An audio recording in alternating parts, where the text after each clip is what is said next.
Sun international Visakhapatnam Hyderabad 8575795757. నమస్తే, welcome to Telugu one news. నేను రూపానాథెల్ల. పవన్ కళ్యాణ్ చెప్పులు మోస్తున్న వైసీపీ చాలా పాత కథ ఒకటి ఉంది. కొంతమంది సన్యాసులు పాదయాత్ర చేస్తున్నారు. దారిలో వారికి ఒక సెలయేరు లాంటిది అడ్డం వచ్చింది. అందరూ దాన్ని దాటి అవతలి గట్టుకు చేరాలి. అవతలి గట్టు మీద ఒక అందమైన యువతి నిల్చుని ఉంది. ఆ యువతి సెలయేరు దాటడానికి భయపడుతోంది. తన భయాన్ని ఈ సన్యాసుల బృందం ముందు వ్యక్తం చేసింది. అప్పుడు వారిలో ఉన్న ఒక సన్యాసి ఆ యువతిని ఎత్తుకొని సెలయేరుని దాటించాడు. ఆ తర్వాత సన్యాసులందరూ ముందుకు వెళ్ళిపోయారు. అయితే యువతిని ఎత్తుకొని వదిలిపెట్టిన సన్యాసి ప్రశాంతంగా నడుస్తున్నాడు. కానీ మిగతా సన్యాసులు మాత్రం లోపల ఉడికిపోతూ ఉన్నారు, కుమిలిపోతున్నారు. వాళ్లలో వాళ్లే గుసగుసలాడుకుంటూ ఉన్నారు. అలా అందరూ మైళ్లకు మైళ్లు నడిచారు. ఈ నేపథ్యంలో వాళ్ళు ఏదో బాధపడుతున్నారని అర్థం చేసుకున్న ఈ సన్యాసి ఏమైందని వాళ్ళని అడిగాడు. అప్పుడు వాళ్ళందరూ ఈ సన్యాసి మీద ఆగ్రహాన్ని వ్యక్తం చేశారు. మనం సన్యాసులం, మనం ఆడవాళ్ళకి దూరంగా ఉండాలి, వాళ్ళని అసలు తాకకూడదు. కానీ నువ్వు మాత్రం ఆ అందమైన అమ్మాయిని ఎత్తుకుని మరీ సెలయేరుని దాటించావు.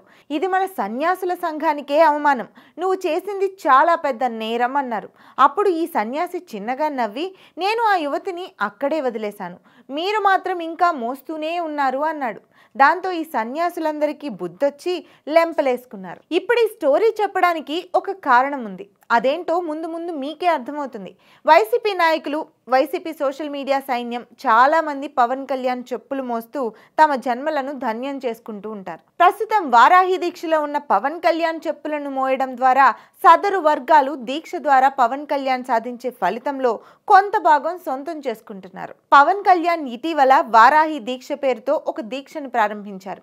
10 రోజుల పాటు జరిగే ఈ కఠోర దీక్షను పవన్ కళ్యాణ్ శ్రద్ధాభక్తులతో చేస్తున్నారు. అయితే ఈ దీక్ష చేస్తున్న వాళ్ళు చెప్పులు ధరించాల్సిన అవసరం లేదో తెలియదు. కానీ పవన్ కళ్యాణ్ మాత్రం దీక్షా వస్త్రాలు ధరించి చెప్పులు కూడా వేసుకుని కనిపించారు. చంద్రబాబు, పవన్, బీజేపీ కూటమి చేతిలో తుక్కుగా ఓడిపోయిన వైసీపీ వర్గాలకు పవన్ కళ్యాణ్ ని విమర్శించడానికి ఒక పాయింట్ దొరికినట్లయింది. దీక్షలో ఉన్న పవన్ కళ్యాణ్ చెప్పులు వేసుకున్నారేంటి, ఇది తప్పు కదా, పాపం కదా అని కొంతమంది వైసీపీ నాయకులు, వైసీపీ స్పాన్సర్స్ చేస్తున్న సోషల్ మీడియా శ్రామికులు భారీ స్థాయిలో ట్రోల్ చేస్తున్నారు.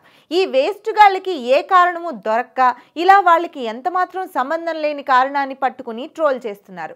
దీక్ష అనేది పవన్ కళ్యాణ్ వ్యక్తిగత అంశం. ఆయన చెప్పులు వేసుకుంటారో వేసుకోరో వీళ్ళకెందుకంట.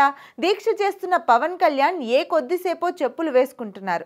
ఈ వైసీపీ బ్యాచ్ మొత్తం ఆ చెప్పుల్ని నిరంతరం నెత్తిన పెట్టుకుని మోస్తున్నారు. మొదట చెప్పిన సన్యాసుల కథలోని సన్యాసులకి వీళ్ళకి పెద్ద తేడా ఏమీ లేదు. కాకపోతే ఆ కథలో సన్యాసులు బుద్ధి తెచ్చుకుని లెంపలు వేసుకున్నారు. ఈ వైసీపీ సన్యాసులకు మాత్రం ఎప్పటికీ బుద్ధి రాదు.